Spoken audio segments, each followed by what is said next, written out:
Segunda de Corintios 2:11, para que Satanás no gane ventaja alguna sobre nosotros, pues no ignoramos sus maquinaciones.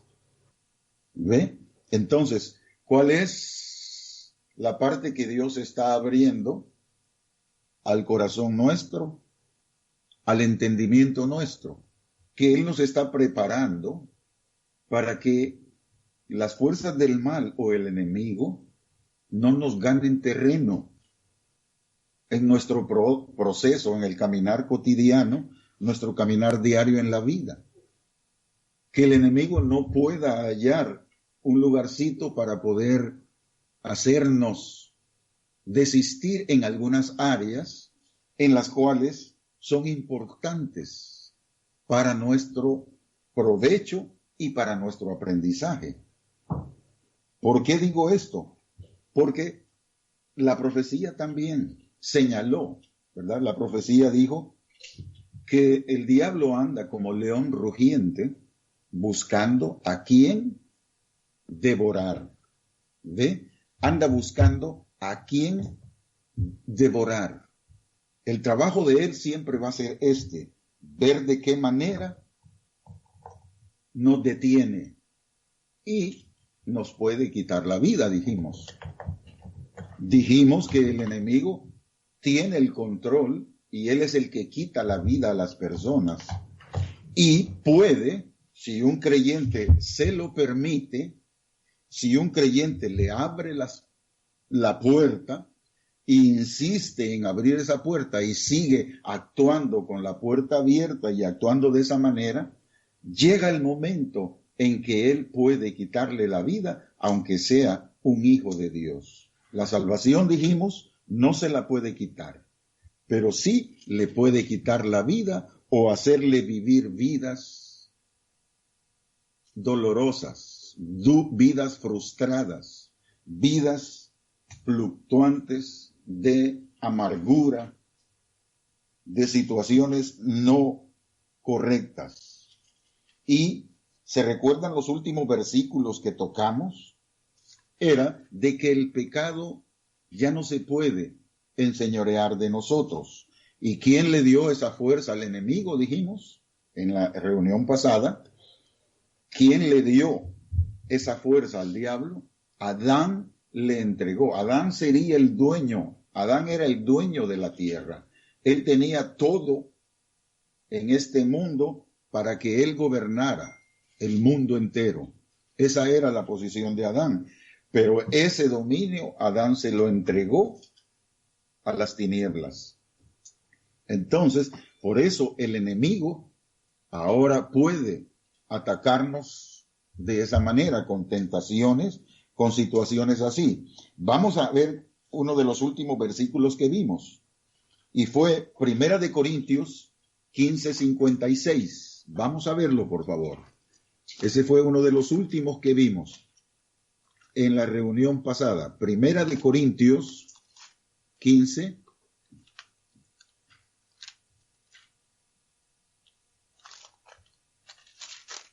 ...56... donde dice que el poder... Leámoslo. Dice así, 1 de Corintios 15:56... ya que el aguijón de la muerte es el pecado. ¿Sabe lo que es un aguijón? Los alacranes, ¿verdad? Los alacranes tienen el aguijón. Las abejas también tienen un aguijón. Pero el aguijón de la abeja, pues no es tan dañino, ¿verdad? Como el aguijón del alacrán. Ahí está la figura. El aguijón del alacrán. Hay alacranes, en México he oído, que si le clavan el aguijón a una persona, se puede hasta morir, si no se atiende médicamente. No le dan algún medicina, ¿verdad?, para que contrarreste el veneno. Entonces, el aguijón, dice, el aguijón de la muerte es el pecado. El pecado es el aguijón de la muerte. Pero quiero mostrarles que ya se pagó Ya se pagó por eso. ¿Quién pagó el precio? Jesucristo tuvo que morir para podernos levantar de la muerte. Todos nosotros tenemos que morir humanamente, todos tenemos que pasar por ahí, a no ser que en los momentos que vivimos Cristo aparezca y ya no tenemos que experimentar esa situación de muerte, que les digo, no quisiera vivirla. No debemos tenerle miedo a la muerte, no le temamos, pero si podemos evitarla, pues hay que evitarla, ¿verdad? Y si Cristo apareciera, pues creo que estamos en la última década, en la última, no se diría década, sino, se me va esa palabra siempre, lo que dura 70 años, que dijo el Cristo, generación. Esta generación dura 70 años y yo creo que no pasa esta generación sin que el Cristo aparezca por nosotros. Oiga, 70 años es el tramo de una generación. Lo mucho, robusto, dice 80. Ok, una generación son esa cantidad de años. Esa cantidad de años no va a pasar sin que Jesucristo aparezca y se lleve su iglesia.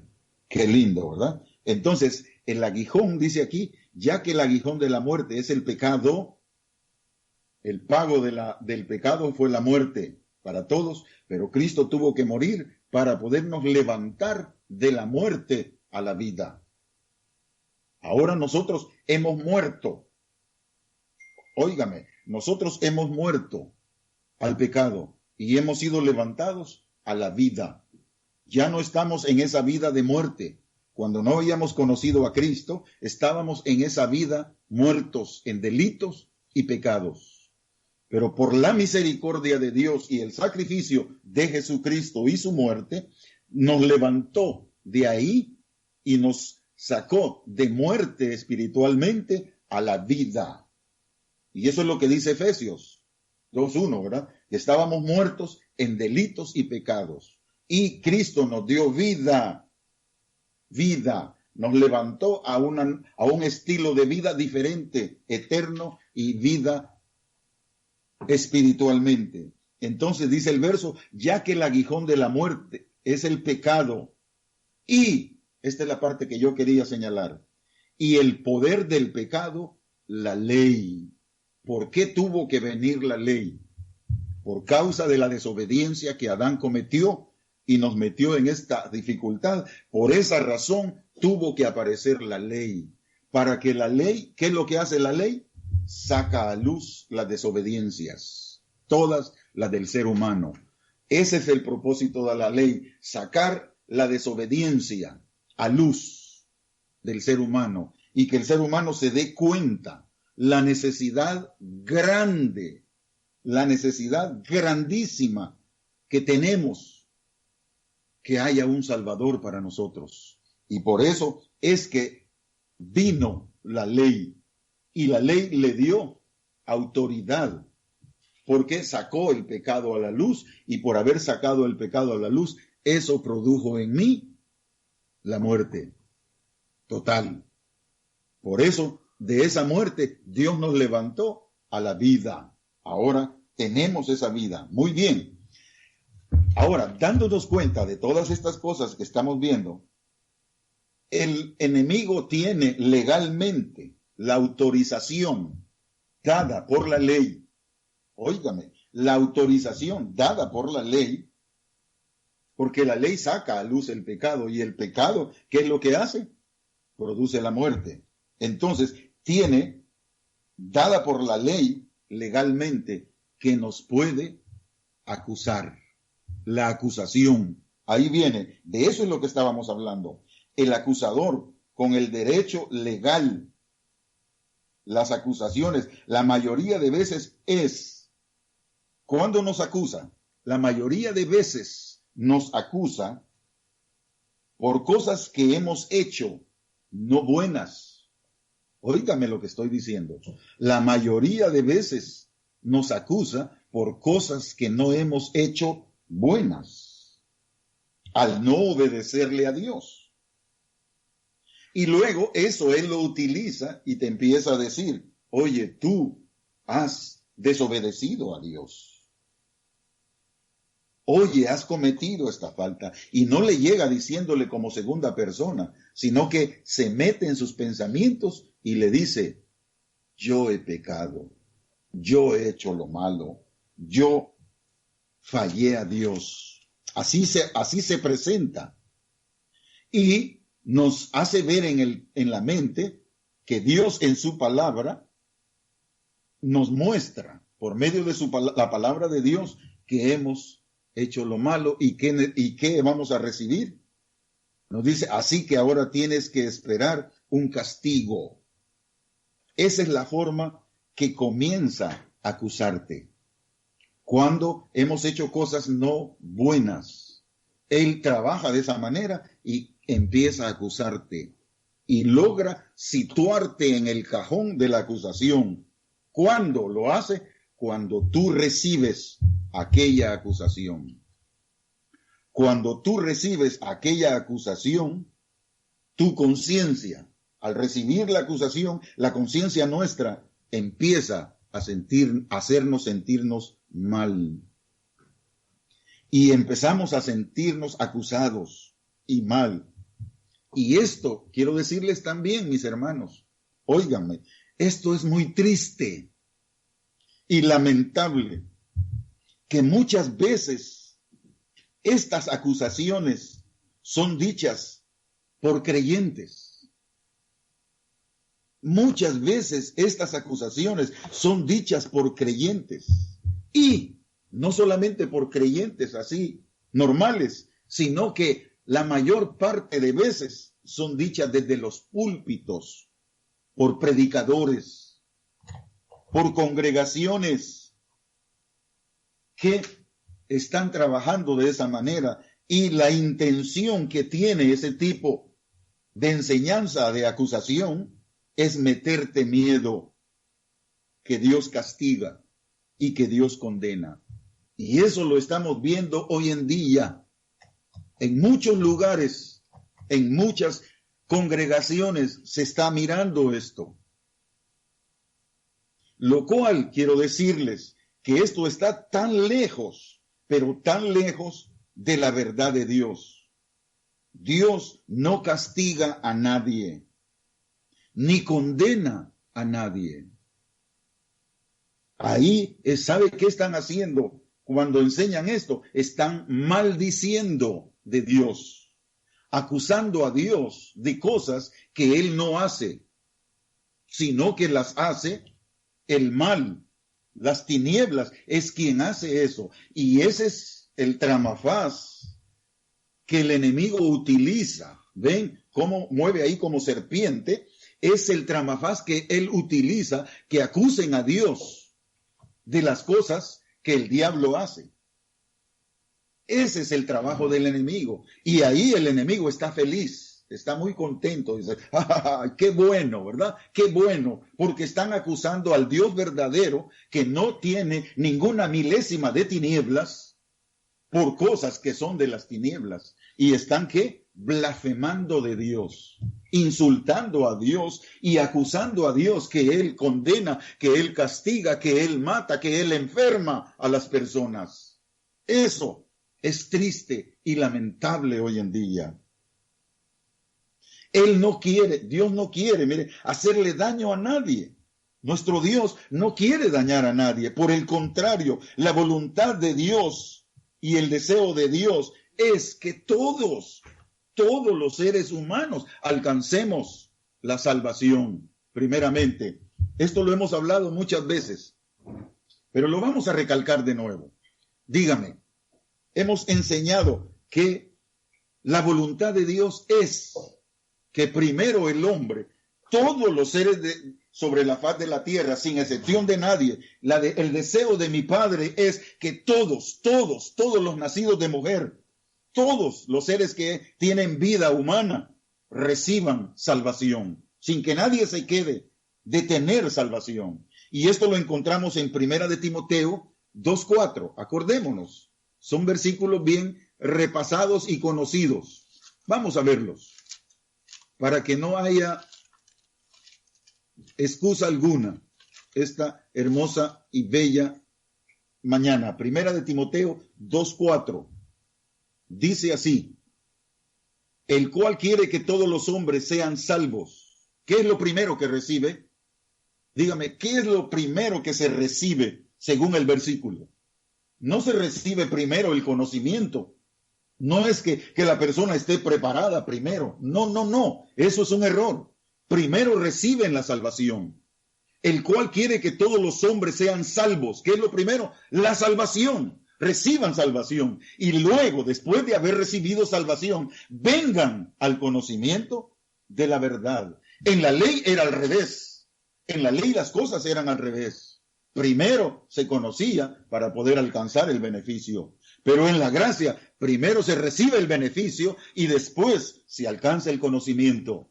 ¿Ven cómo las cosas en nuestra administración cambian totalmente? El verso 5, ahí mismo donde estamos, dice: porque hay un solo Dios y un solo mediador entre Dios y los hombres. ¿Quién? Jesucristo, hombre. Jesucristo, hombre. Muy bien. Vamos ahí también a Primera de Timoteo, capítulo 1. Primera de Timoteo 1:15. Mire lo que dice. Primera de Timoteo 1:15. Creo que va a ser segunda. Esperen, déjenme ver.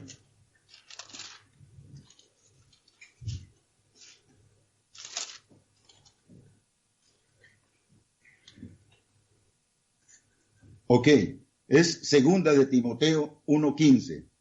Procura con diligencia presentarte a Dios, aprobado como obrero que no tiene de qué avergonzarse y que usa bien la palabra de verdad. Nada, oiga, nada el creyente tiene que ser avergonzado. Segunda de Timoteo 2:15. Procura con diligencia presentarte a Dios, aprobado como obrero que no tiene de qué avergonzarse. La única parte que señala aquí que la persona puede quedar avergonzada es cuando deja la gracia y se regresa a las prácticas de la ley. Y dice el verso 16: mas evita profanas y vanas palabrerías, porque conducirán más y más a la impiedad. Y el 17 señala y dice: mas evita, el 17, y su palabra carcomerá como gangrena, de los cuales son Himeneo y Fileto. La palabra esa, ¿qué es lo que produce? Mal. Ese tipo de enseñanzas lo que produce es mal. Ahora, si le preguntamos a las personas el significado de acusador en el idioma hebreo, personas que hayan estudiado el hebreo o personas que hayan vivido practicando ese idioma, ¿verdad? Y les preguntamos a los que estudian ese idioma, nos dirán que es un término legal, ese acusador. El acusador es un término legal, un fiscal de derecho, experto en acusar, un abogado acusador en términos legales, quien le dio estos derechos al enemigo. Adán y Eva se los dio. Y la caída de la humanidad dio apertura a la ley de Moisés y a los mandamientos. ¿Qué fue lo que le dio el poder del pecado a la ley? Ya se los mencioné y se los dije, ¿verdad? ¿Qué fue? La ley sacó a luz el pecado. El diablo recibió ese derecho por la caída de la humanidad hecha por Adán y Eva. Y ahora la mayoría de personas ¿qué están haciendo? Están adorando al diablo, obedeciendo las tinieblas. Por eso Él tiene el control, porque a Él lo adoran, a Él le sirven, a Él lo aman, no al Dios verdadero. Pero en medio de todo eso, quiero decir, hay un remanente, el cual son ustedes y yo, el cual son ustedes y yo, que no caemos en ese error. Y es lo que esta mañana nuestro Padre está queriendo mostrarnos. Que no nos gane ventaja alguna en las cosas que Él practica y sabe que le han dado efecto en el mundo. Entonces, la victoria, mis amados hermanos, Dios por medio de Cristo nos ha dado la victoria. Por medio de nuestro Señor Jesucristo, declara, gracias sean dadas a Dios. Dios que nos dio la victoria por medio de nuestro Señor Jesucristo. Muy bien, tenemos ese fiscal acusador. Voy a mostrarles esto. Ese fiscal acusador, el abogado que nos acusa, que es el diablo. Pero voy a ponerles el ejemplo. Oigan el ejemplo que les voy a poner. Fíjense bien.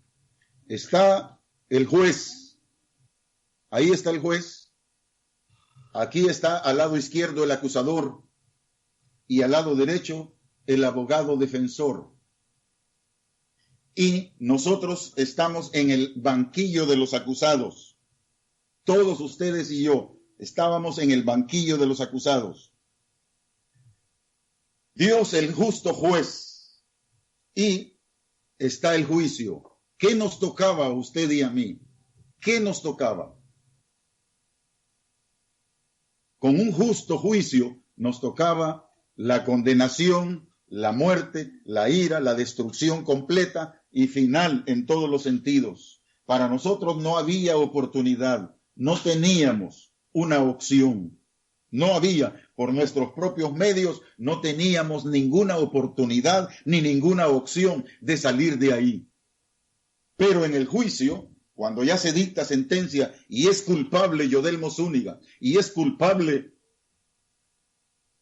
Orlando Belloso y es culpable Elías Gutiérrez y es culpable Alvin Evangelista, son culpables, no hay para ellos oportunidad.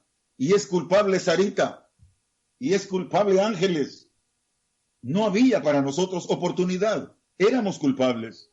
Pero viene el defensor y dice, bueno, ya que el juicio dictó la sentencia, y la sentencia es la destrucción completa para el ser humano, viene el Cristo como abogado defensor y dice, declara, ¿qué es lo que declaró? Dice, todo el juicio, toda la condenación, toda la ira y el enojo que la ley ordena que debe llevarse a cabo, caiga sobre mi vida. Déjenlo a ellos libres y el castigo de todos ellos venga sobre mí. Mire qué lindo esto. Aquí Él tomó el lugar de nosotros. Él tomó el lugar nuestro y nos dio el lugar que Él había ganado por su obediencia, porque Él lo ganó. Oiga, Él ganó el lugar por su obediencia a la ley. Qué tremendo, ¿verdad? Qué tremendo. Él obedeció en todo a la ley. Por la fuerza que Dios había puesto en su vida, obedeció todo y llenó el requisito que la ley exigía y nos dio el lugar que Él tenía como hijo justo, perfecto, santo. Ahí nos puso a nosotros y Él se puso en el lugar que nos correspondía a nosotros. Ahora, imagínense qué precioso momento. Ahora tú y yo, los que estamos presentes, dice que somos justos, santos, perfectos, llenos de todos los beneficios de Dios para nosotros, porque Él nos dio su lugar y tomó nuestro lugar. ¿Te das cuenta? ¿Qué noticia más maravillosa? el abogado defensor se hizo cargo del juicio que nos correspondía a nosotros y se lo echó sobre él. Entonces, así como hay un abogado acusador, tenemos el abogado que nos defiende. Y no solo que nos defiende como un abogado fiscal, sino que, dije ya, tomó nuestro lugar. Tomó todo el lugar que nos correspondía a nosotros. El castigo de la ley que exigía todas las maldiciones, todas las plagas y todo, ¿se acuerdan lo que sucedió en Egipto? Toda esa condenación y muerte, todo ese juicio, enojo y condenación y castigo que el pecado traía por consecuencia y por desobediencia, dijo el abogado defensor, toda esa culpa caiga sobre mí, todo el castigo que demanda el juicio de la ley por el pecado que se había cometido. Dijo Jesús, cóbrenmelo a mí. Muy bien. Ahora, recibiendo, mis amados hermanos, estos beneficios, todo lo que nosotros merecíamos cayó sobre él, y déjenlos libres, sin culpa alguna. Ya se pagó por las desobediencias. Óyeme bien lo que voy a decir, y no se te olvide esto. No lo apartes de tu mente y tu corazón. Ya se pagó un precio muy alto por la desobediencia del ser humano. Ya se pagó. Dios no te va a volver a juzgar por lo que ya se pagó. Ya se dio un precio, ya se dio un pago por esas desobediencias. No puede volver a juzgarte, no puede volver a condenarte por algo que ya se pagó. ¿Entiendes lo que estoy diciendo? Ahora ya no eres culpable de nada. No hay castigo para ti ni para mí. Así que cuando Jesús en el madero dijo aquellas palabras, consumado es, consumado es. ¿Te acuerdas de esas palabras? Cuando dijo, consumado es, todo lugar, mire, consumado es, tomó lugar, Apocalipsis, capítulo 12. Vamos, por favor, veamos esto. Apocalipsis, capítulo 12 y verso 10. ¡Qué maravilloso! Acuérdate, ya no pueden cobrarte a ti de nuevo lo que pagó ya el Señor Jesucristo. Lógicamente es para que andemos en libertad. Ya que tenemos el conocimiento de la palabra y tenemos esta verdad, lógicamente este es el conocimiento de la verdad. ¿Para qué nos ha liberado? No para que regresemos de nuevo, otra vez, a la vida vieja, a la vida que estábamos muertos. No es para eso. Óyeme bien, no quiero que confundas las cosas. No quiero que apartes las cosas de su esencia real. Somos libres, ya no podemos volver a pagar por eso. Pero eso no te da libertad de querer volver a vivir como cuando no había conocimiento de la palabra. Cuando no habíamos sido levantados de los muertos espiritualmente. Eso no te estoy diciendo que puedes regresar a vivir esa forma de vida. No, esa forma de vida se quedó atrás. Ahora somos libres y ya no vamos a pagar por nada de esas cosas. Pero para tener una vida nueva, si el Espíritu de Dios está en mí y he sido liberado de todo esto, entonces eso quiere decir que aquellas cosas que antes me dominaban ya no me pueden dominar. ¿Por qué? Porque he sido liberado de todo eso. Vamos a Apocalipsis 12 y el verso 10. ¿Qué nos dice? Mire, ¿qué fue lo que tuvo? Mire, ¿qué tomó lugar cuando Cristo dijo, consumado es? ¿Qué fue lo que tomó lugar cuando Él dijo, consumado es? Tomó lugar Apocalipsis 12, 10 y 11. Dice así. Entonces oí una gran voz en el cielo que decía, ahora ha venido la salvación, el poder y el reino de nuestro Dios y la autoridad de Cristo, porque ha sido lanzado fuera el acusador. ¿Quién ha sido lanzado fuera? el acusador de nuestros hermanos. ¿Te das cuenta? Va a llegar momento en que ese desgraciado va a ser lanzado fuera totalmente. Ahora tiene el tiempo para podernos acusar, pero de nosotros queda no recibir ninguna acusación.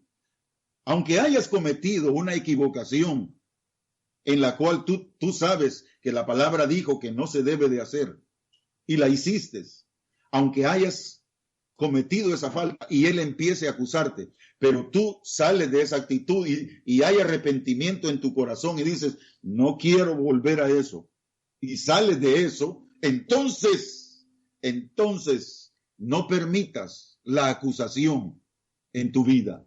¿Te das cuenta de lo que estoy diciendo?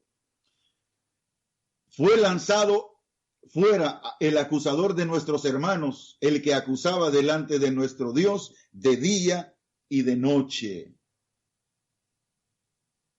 Eso dice el verso 10. Ahora el verso 11. Y ellos le han vencido. Oye, tú y yo. Y ellos le han vencido por medio de la sangre del Cordero. ¿Qué es lo que te hace vencedor? Te pregunto esta hermosa mañana.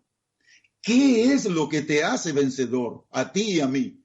¿Qué es lo que nos hace vencedores? Aquí lo está diciendo el verso 11. Y ellos le han vencido por medio de la sangre del Cordero y de la palabra del testimonio de ellos. Y menospreciaron sus vidas hasta la muerte. Tremendo, mis hermanos. ¿Qué es lo que te hace vencedor? La sangre del Cordero. ¿Qué significa la sangre? ¿Qué significa la sangre? Te pregunto. Dime. Cuando se menciona la sangre, ¿qué significa esto? La sangre. El significado de que haya sangre es que hubo muerte. No puede haber muerte. No puede haber muerte si no hay sangre. Entonces, ¿cómo vas a saber que hubo una muerte? Tienes que ver la sangre para que puedas decir que hay muerte. Entonces, ¿ve? Eso significa que ha habido muerte y que el pago del pecado para redimir es la sangre del Cordero. El pago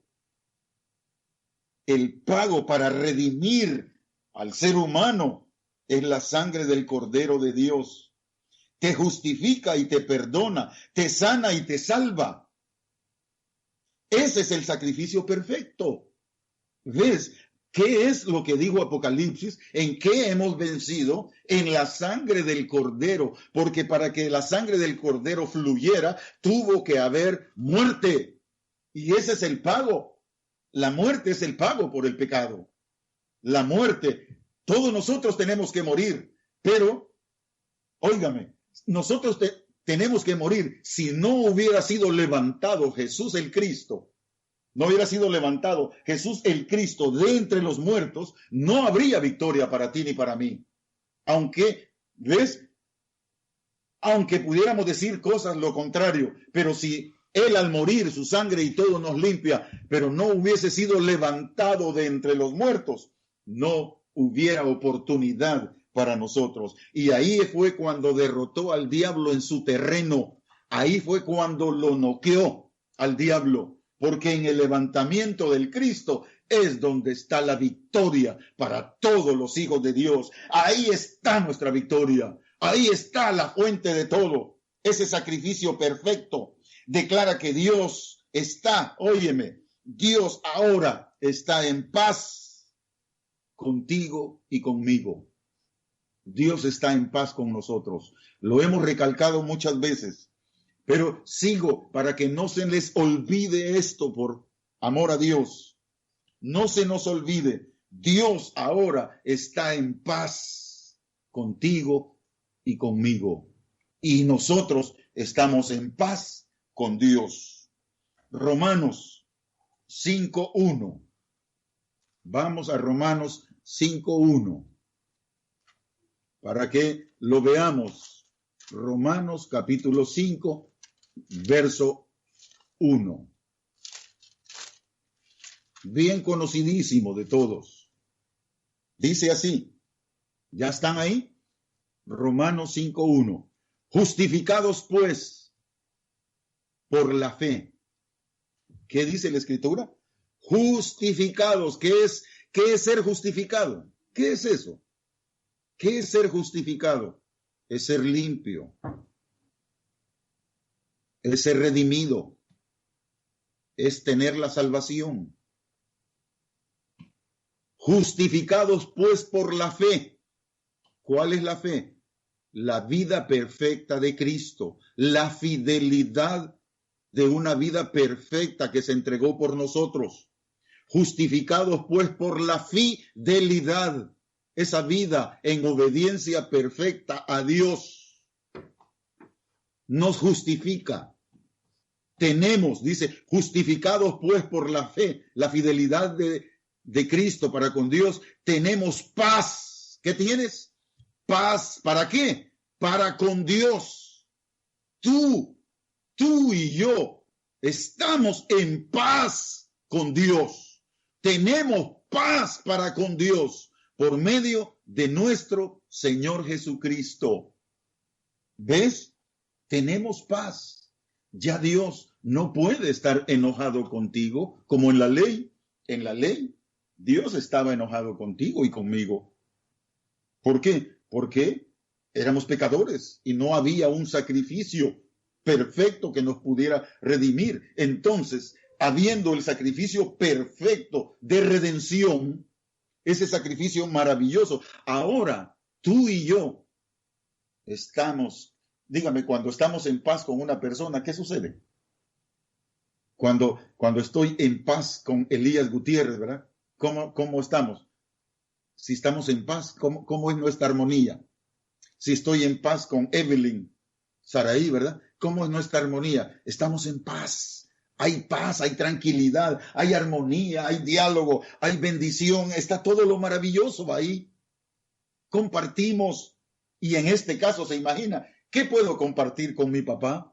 Al revés, él comparte conmigo, él comparte. Entonces estoy, según este versículo, Romanos 5:1, justificados pues por la fidelidad del Cristo, tenemos paz para con Dios por medio de nuestro Señor Jesucristo. Y el verso 2 dice, por quien también tenemos entrada. ¿Por quién? También tenemos entrada. ¿Por quién? Por Jesucristo. ¿Cuál es en el final del verso 1? ¿Qué dice? Por medio de nuestro Señor Jesucristo. ¿Por quién? Sigue diciéndolo. Por quien también tenemos entrada por la fe. Esa fidelidad a la gracia en la cual estamos firmes y nos gloriamos en la esperanza de la gloria de Dios. Muy bien, ¿estás en paz, mi hermano?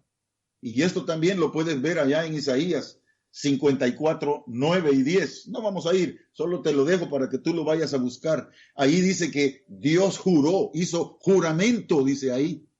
Dice que Dios hizo un juramento que ya no iba a estar enojado contigo ni conmigo.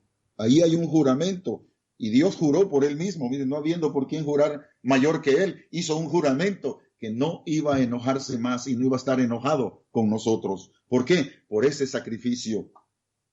Ahora bien, si ya estás en paz, no tienes culpa, no hay ninguna cosa contra ti, ¿por qué le vas a permitir al diablo? Óyeme bien. ¿Por qué le vas a permitir al diablo que te acuse? ¿Por qué vas a recibir esa acusación?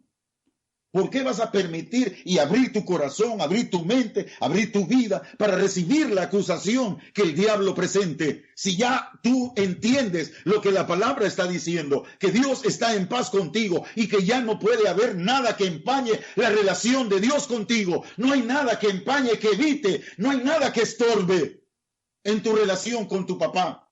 Entonces, ¿por qué?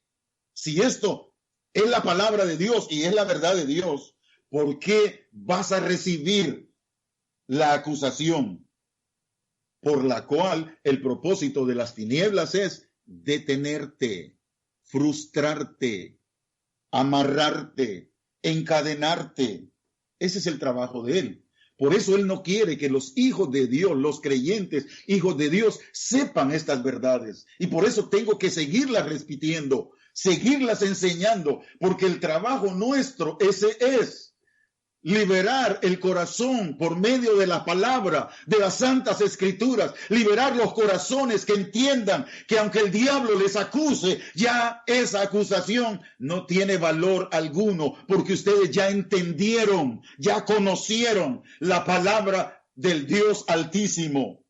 Si el diablo te acusa y te quiere detener de nuevo, diciéndote, ¿cómo te atreves a pedirle algo a Dios? Como recibir sanidad. Alguien está pidiendo sanidad, ¿verdad? Alguien necesita sanidad en su cuerpo y porque ha cometido una falta, una desobediencia, un error, el diablo viene y lo acusa. Por eso dice, ¿cómo te atreves a pedir sanidad a Dios si mira lo que acabas de hacer? ¿Te das cuenta? Ese es el trabajo de las tinieblas, pero ahí es donde tú tienes que darte cuenta que ya un precio se pagó por todo eso. Ya se pagó un precio. ¿Te das cuenta? Entonces, si Él te quiere detener de esta forma, acuérdate de lo que la palabra de Dios dijo cuando el Cristo apareció, Juan 10:10, y dijo el Cristo que traía para nosotros una vida más que abundante, obtener una vida más que abundante, esa debe de ser tu respuesta.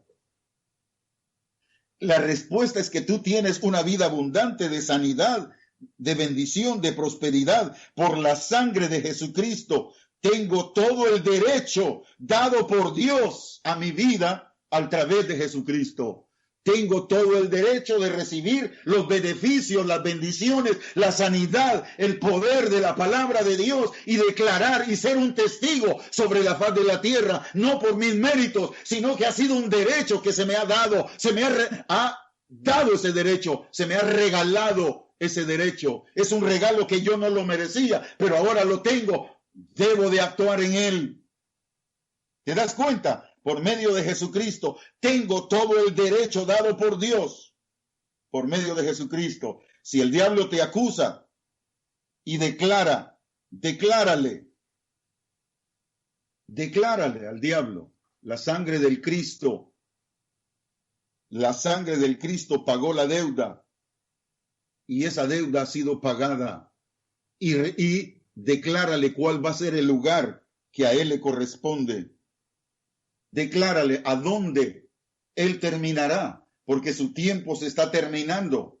Díselo con voz fuerte, decláraselo, dice, ¿cuál es tu lugar? Decláraselo. ¿Cuál va a ser el lugar del diablo? ¿Cuál creen ustedes que va a ser el lugar del diablo en poco tiempo? Él sabe perfectamente cuál es su lugar y a dónde va a terminar. Tú tienes que declarárselo y decírselo. Y declarar que tú eres completamente libre, soy justificado, soy liberado, soy santificado por medio del Hijo de Dios, por la sangre del Cristo que me justificó y me dio liberación completa. Después de concientizar, mis amados hermanos, todo esto, lo que te hemos enseñado, no permitas de aquí en adelante que ninguna acusación que venga de las tinieblas e inclusive que venga de algún creyente, óyeme, aunque venga de algún creyente X, no la recibas.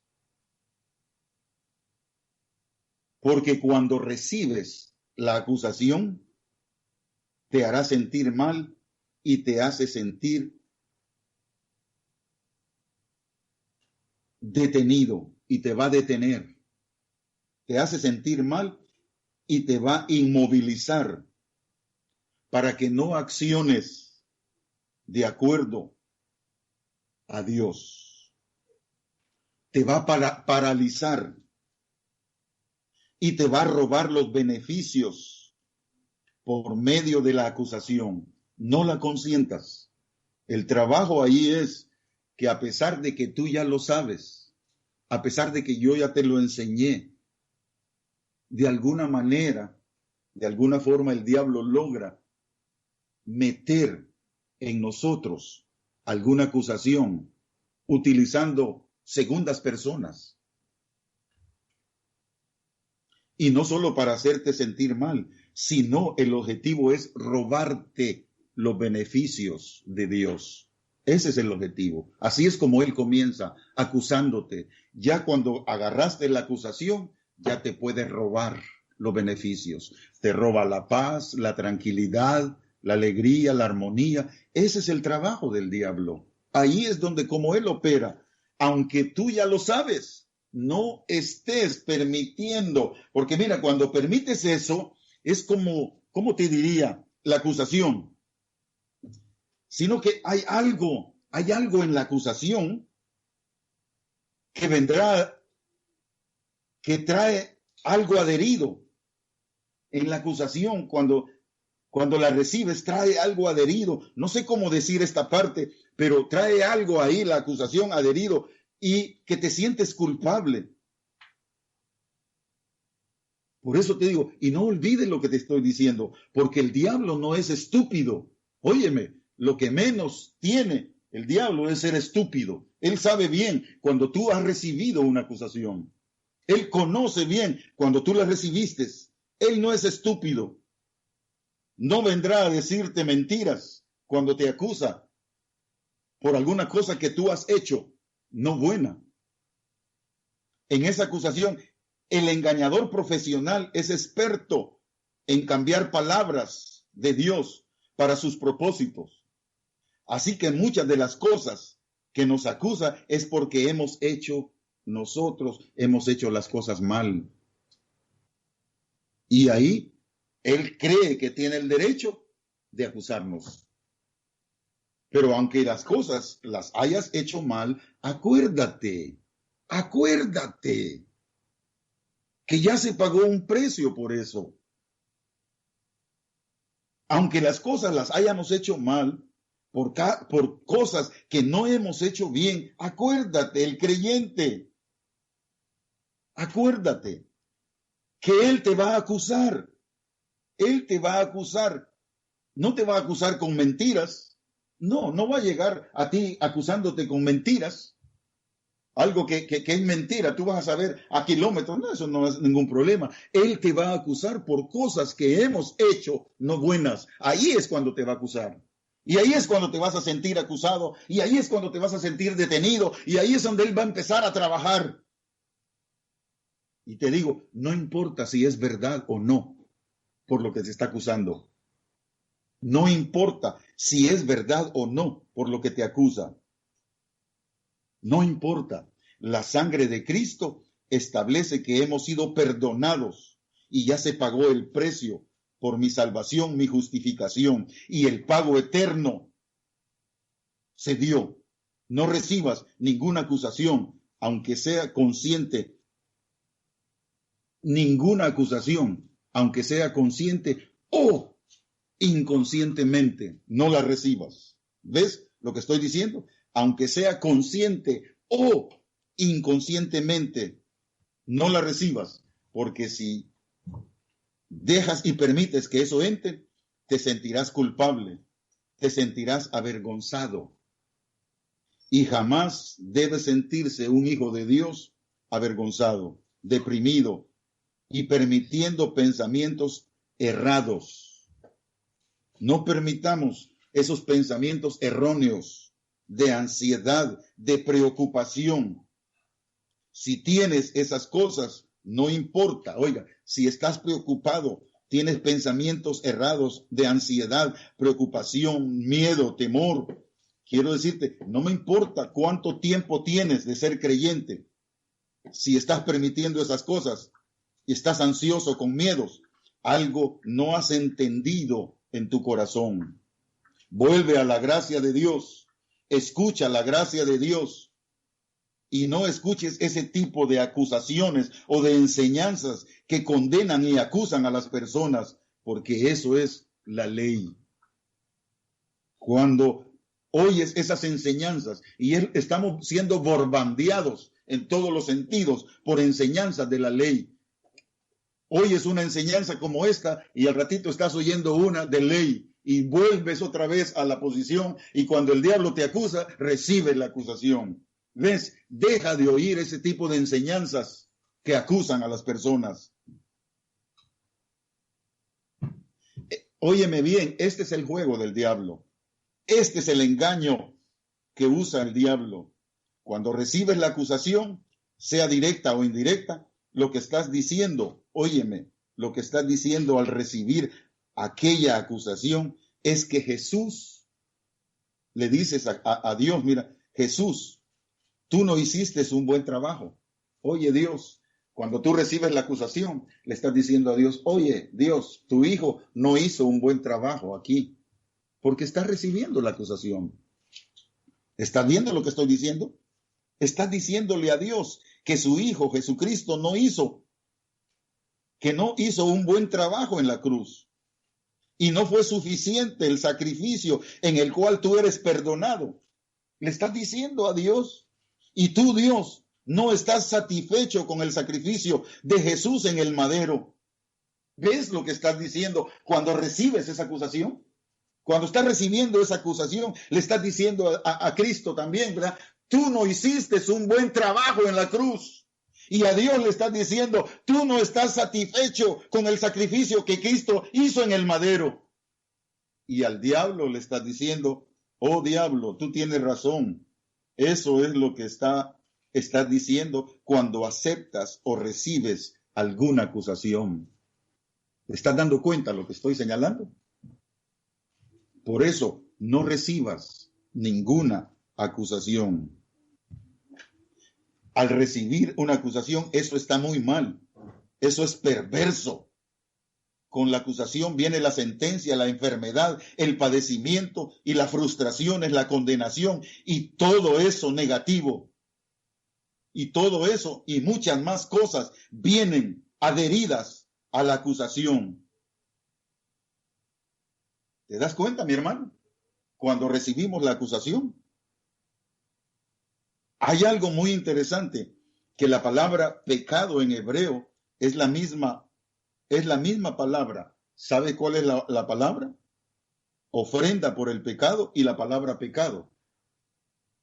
En el hebreo se usa la misma palabra por la ofrenda al pecado que por el pecado. ¿Ves? La misma palabra se usa. Y la palabra es kata. Así es la palabra, kata. Repito, la palabra pecado o ofrenda por el pecado es la misma y se llama kata. Y el punto es que cada vez que el pecado está involucrado, indiscutiblemente la ofrenda por el pecado está presente. ¿Entiendes lo que estoy diciendo? Cada vez que un creyente se equivoca, ahí está la palabra kata, pero indiscutiblemente ahí está la ofrenda por el pecado. Y es la misma palabra, kata, está presente. Así que la razón es que Cristo ha llegado a ser nuestra ofrenda por el pecado. Cristo fue nuestra ofrenda por el pecado. Si entiendes que Jesús es tu ofrenda por el pecado, tu corazón y tu conciencia estará en paz con Dios y tu Dios está en paz contigo. ¿Entiendes lo que dije? Cuando entiendas esto, que tu ofrenda por el pecado es Jesús, Cristo ha llegado a ser nuestra ofrenda por el pecado. Si entiendes que Jesús es tu ofrenda por los pecados, tu corazón y tu conciencia están en paz para con Dios, y tu Dios está en paz contigo, y podrás declarar: todos mis pecados han sido pagados.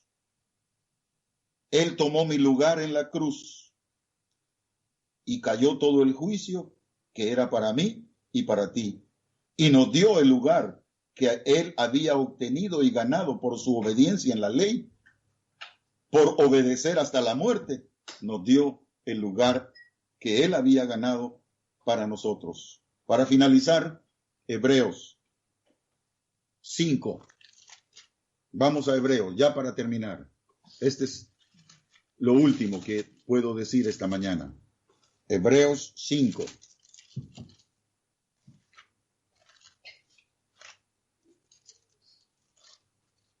Capítulo 5 y el versículo 7. Dice así, ¿ya lo tienen? Les hago tiempecito. Hebreos 5, 7. Dice así, y Cristo en los días de su carne, ofreciendo ruegos y súplicas, con gran clamor y lágrimas. Mira lo que tuvo que vivir el Señor.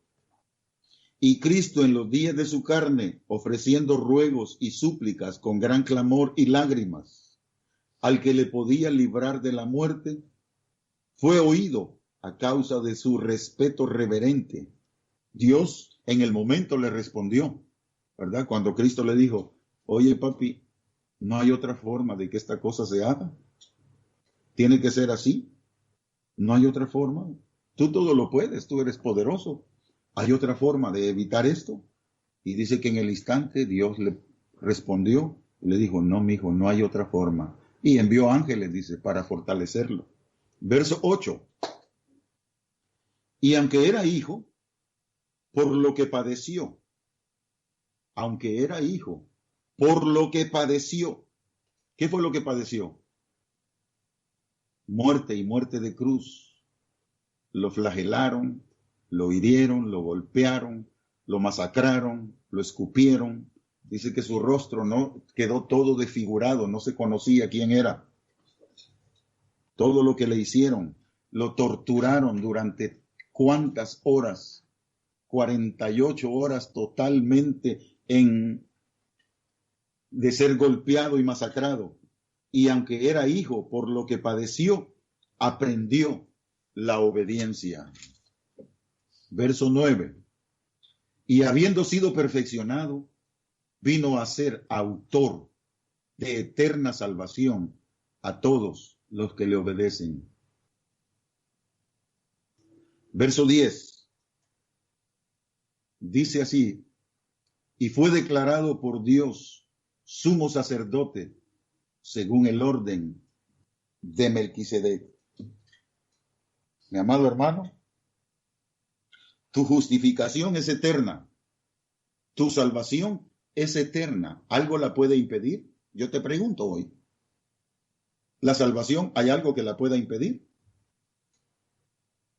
La salvación que tú recibiste, ¿hay algo que la impida? Respóndete a ti mismo.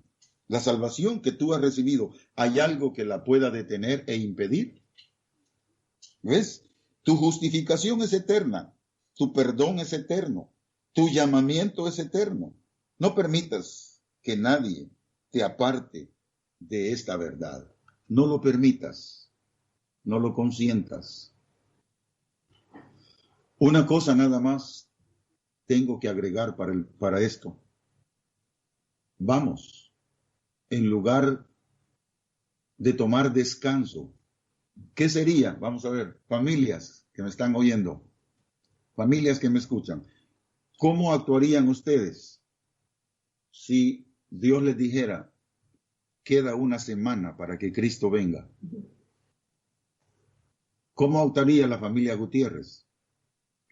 ¿Cómo actuaría la familia Belloso Barrientos? ¿Cómo actuarían la familia Barrientos de Delmi? ¿Cómo actuaríamos la familia Jiménez, la familia Evangelista y la familia Zúñiga? ¿Cómo actuaríamos si nos dijeran una semana falta para que Cristo venga? ¿Estaríamos pensando ir de shopping? ¿Estaríamos pensando en disfrutar viajes cómodos y cosas así? ¿Estaríamos pensando ir a comprar ropa? No, nuestros pensamientos cambiarían totalmente. Yo te quiero pedir que esa forma de pensar, como que una semana falta, es la forma que debemos pensar como hijos de Dios. Porque de un momento a otro, esto se va a terminar. Y te vas a lamentar, no porque no seas levantado, sino porque no vas a recibir premios, coronas que estaban diseñadas para ti.